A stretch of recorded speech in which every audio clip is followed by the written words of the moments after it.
स्वागत है आपका वर्चुअल क्लास में। जैसा कि आप देख रहे हैं कि कल मैंने आपको फलन के सब टॉपिक जिसे बाइनरी ऑपरेशन कहते हैं के बारे में प्रस्तुतिकरण दिया था और कुछ उससे संबंधित एक्सरसाइज 1.4 की कुछ प्रॉब्लम्स भी डिस्कस की थी। उसी श्रृंखला में आज मैं उसी एक्सरसाइज यानी 1.4 एक्सरसाइज का क्वेश्चन नंबर 9 आपके सामने डिस्कस कर रहा हूँ। ज़रा इसको कायदे से देख लीजिए। देखिए क्वेश्चन ये है आपका कि let star be the binary operation on the set Q. Q means rational number यानी परमेय संख्या। परमेय संख्या के सब पर स्टार जो आपका बाइनरी ऑपरेशन है। और एज फॉलोज क्या फॉलो दिया है, मैंने इसका सेकंड, फोर्थ और 6 पार्ट लिया है। फर्स्ट एंड थर्ड पार्ट आपके लिए आसान होंगे, वो आप स्वयं कर सकते हैं क्योंकि लंबा क्वेश्चन है, इसलिए मैंने 3 पार्ट ले लिए। तो रेशनल नंबर पर सेट है आपका। देखिए स्टार बाइनरी ऑपरेशन है और ये कह रहे हैं पहला ये देखना है कि क्या स्टार कम्यूटेटिव है इन पार्ट्स पर। पहला लेते हैं सेकंड, इसमें दे रखा A star B equal to A square plus B square, ये गिवन है। तो आइए कम्यूटेटिव देखते हैं सबसे पहले। तो कम्यूटेटिव में जो आपकी A star B equal to A square plus B square दे रखा है, तो no doubt B star A की value B square plus A square होगी। ठीक है, क्योंकि हम जानते हैं कि जब कम्यूटेटिव कब होता है, जब ए बी की वैल्यू बी ए के इक्वल हो जाए। यहाँ पर स्टार है तो ए स्टार बी की वैल्यू बी स्टार ए के इक्वल हो जाए।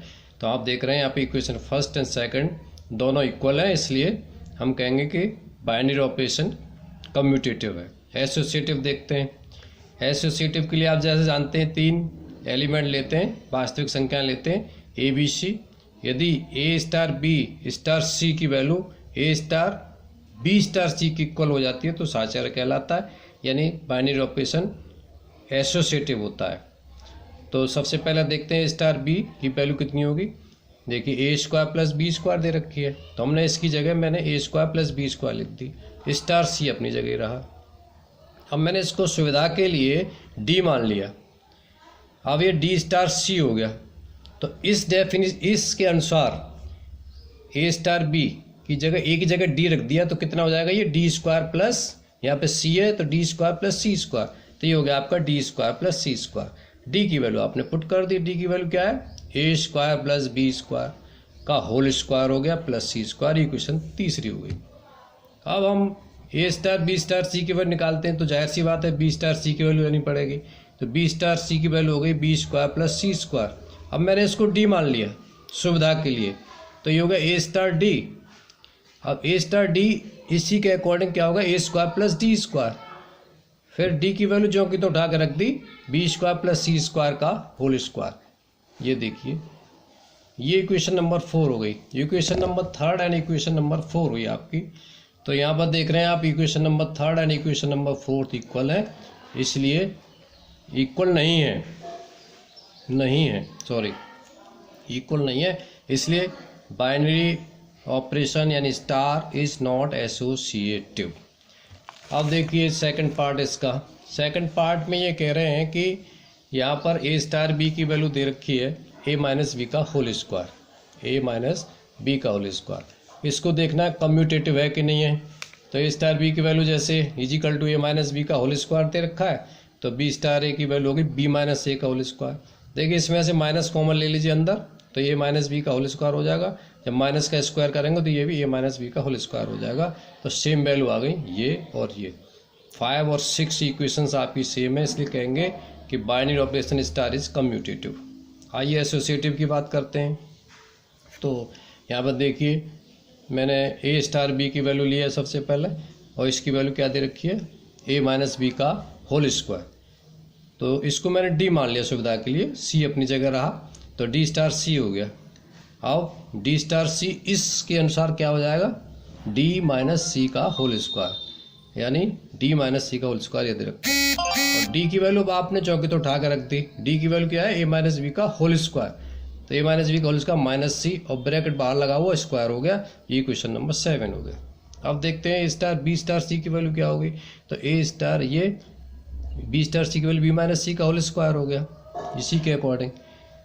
अब इसको भी मैंने डी मान लिया है, तो होगा आपका a माइनस डी का होल स्क्वायर, और d की वैल्यू आपने पुट कर दी तो b माइनस सी का होल स्क्वायर, तो ये होगा a माइनस बी माइनस सी का होल स्क्वायर इन ओवरऑल।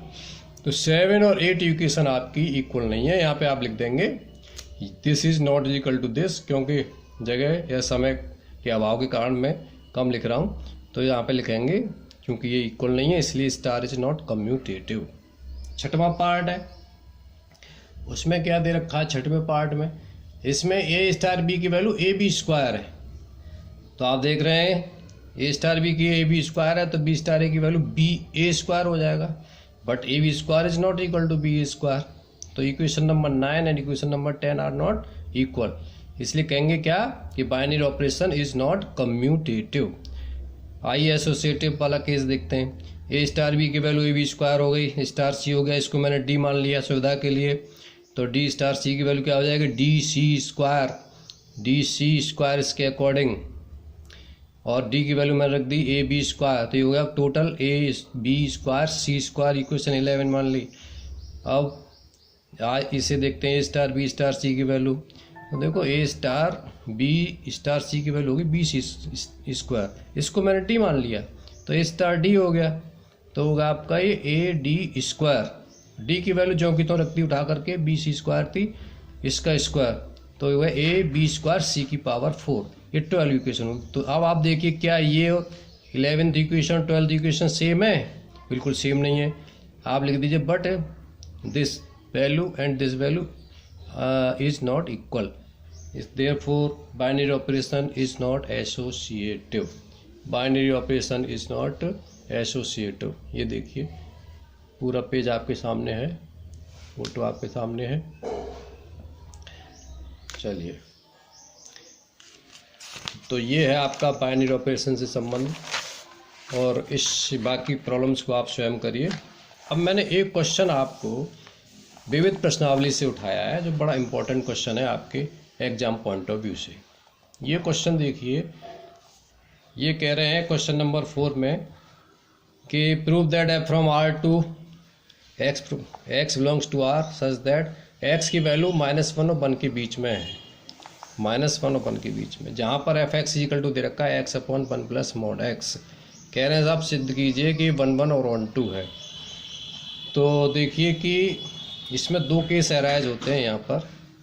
तो सबसे पहले आप जानते हैं कि मॉड एक्स की वैल्यू 2 होती हैं यदि एक्स की वैल्यू 0 से बड़ी।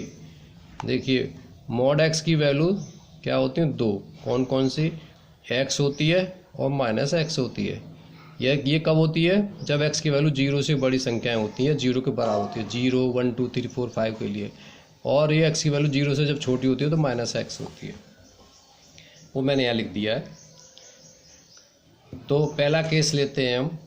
अब 1 1 प्रूव करना है तो क्या करेंगे, मान लीजिए कोई 2 एलिमेंट ले लिया आपने x1 x2, किसके डोमेन्स उठाए आपने, ये डोमेन ये आपका R से, R के कोई 2 अवयव हैं और इस प्रकार है कि x1 की वैल्यू भी 0 से बड़ी है, बराबर भी हो सकती है 0 के, x2 की वैल्यू 0 से बड़ी है, बराबर है। अब हम देखते हैं fx1 इजिकल टू fx2, जैसे कि आप जानते हैं 1 1 के लिए करते चले आए, fx1 इजिकल टू fx2।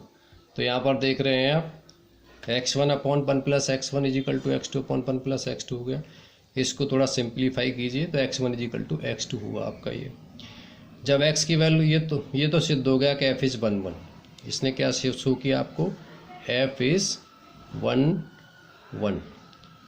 जब x की वैल्यू 0 से छोटी है तब मॉड x की वैल्यू कितनी होगी, माइनस एक्स। तो f x equal to x upon 1 plus mod x की जगह माइनस एक्स रख देंगे तो एफ एक्स की वैल्यू ये हो जाएगी एक्स अपॉन 1 माइनस एक्स। अब आप f x 1 equal to f x 2 लेंगे तो एक्स ये हो गया आपका x 1 upon 1 minus x 1 equal to x 2 upon 1 minus x 2। इसको भी सॉल्व करने के बाद में हमें ये प्राप्त होता है x1 इजिकल टू x2। इससे ये प्रूव हो गया कि f आपका 1 1 है। तो दोनों ही परिस्थितियों में जब x की वैल्यू 0 से बड़ी हो, बराबर हो, और या 0 से छोटी हो, फंक्शन आपका 1 1 प्रूव हो गया। अब आप सेकंड वाला देखिए केस, ऑन टू प्रूव करते हैं। ऑन टू, जैसा कि आप जानते हैं जब x, इसमें x की वैल्यू सबसे पहले 0 से बड़ी लेते हैं, बराबर लेते हैं, तब मॉड x की वैल्यू प्लस एक्स आती है, जानते हैं। तो उस केस में एफ एक्स की value x upon 1 plus x ले ली। तो ये एफ एक्स को वाई लिखते ही हैं, जैसा आप जानते हैं f x equal to y होता है, तो y equal to x upon one plus x हो गया। तो एक्स की वैल्यू यहाँ से ये आ गई। अब वाई की वैल्यू हमारे 0 और 1 के बीच में लेना, 0 भी ले सकते हैं, 1 से छोटी होनी चाहिए। उस केस में यहाँ से हम देख रहे हैं एक्स की वैल्यू आपको 0 से बड़ी ही मिलेगी और 0 या फिर 0 के बराबर मिल सकती है।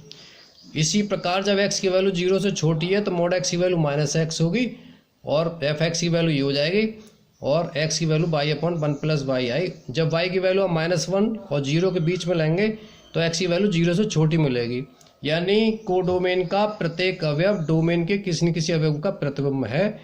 तो फंक्शन आपका ऑन टू हो गया। तो जो दिया हुआ फलन है आपका F X is equal to जो X upon one plus mod X, ये फंक्शन आपका 1 1 एंड ऑन टू प्रूव होगा। यही हमें प्रूव करना था। और ये बाकी आज इतना ही, कल से नया चैप्टर शुरू करेंगे, इनवर्स ट्रिग्नोमेट्रिक फंक्शन, प्रतिलोम त्रिकोणमितीय फलन। धन्यवाद।